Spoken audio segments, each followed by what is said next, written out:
Mani Mularie, sono io, Doro Giat, il gatto d'oro, il rapper friulano con un nome impronunciabile che parla una lingua pressoché incomprensibile. Eccomi qui per raccontarvi un pochino in retroscena del mio nuovo disco.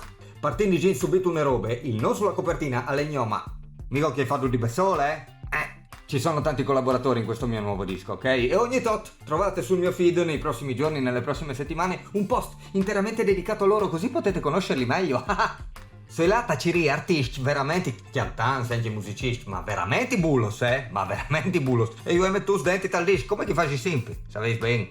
Pensai, tenti, che qualche dunque fa ascoltare il disco in anteprima, proprio tacchi dentro, alle vignoni proprio da dimmi, ma non hai aiutati dunque che tu sei bravo, ma dove trovi sta gente così brava? Cioè gli artisti a cui ho chiesto di collaborare a gratis, lo diciamo subito, sfattiamo subito un mito. Noi Paiani Show hanno fatto delle performance incredibili, totali, assurde, sentirete che roba. Ho deciso di intitolare questa serie di post Compagni di banco, perché un po' così mi sono sentito, come se fossimo a scuola e un giorno avvicinavo il banco a uno, l'altro giorno avvicinavo il banco all'altro e ogni volta che questa cosa succedeva scrivevamo un pezzo assieme. Figo, no? Insomma, ben finito, non state a schiappare ma se lontano, restate lì al massimo, laita bevi ma une di corse, bevi di corse, bevi veloce.